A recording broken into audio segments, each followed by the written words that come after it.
दोस्तों, अभी हाल ही में शिक्षा विभाग बिहार सरकार की ओर से शिक्षकों को 6 दिन की अतिरिक्त छुट्टी दी गई थी। हालांकि यह छुट्टी कोई अतिरिक्त छुट्टी नहीं है, बल्कि पिछले अवकाश तालिका में जिन छुट्टियों की कटौती की गई थी उसे ही लौटाया गया है।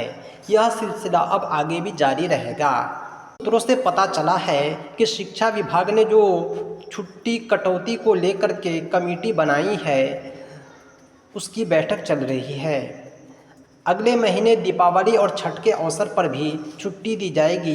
दुर्गा पूजा के अवसर पर भी अतिरिक्त छुट्टी दी जाएगी। कुल मिलाकर उम्मीद जताई जा रही है दीपावली से छठ तक 6 दिनों की छुट्टी मिलेगी और दुर्गा पूजा में 10 दिनों की छुट्टी दी जाएगी। ये छुट्टी ठीक वैसा ही है जैसा पहले था। वैसे तो ये कोई आधिकारिक सूचना नहीं है, लेकिन जैसे ही आधिकारिक लेटर आएगा मैं आपके साथ साझा करूँगा। फिलहाल अब तक के लिए इतना ही। सब्सक्राइब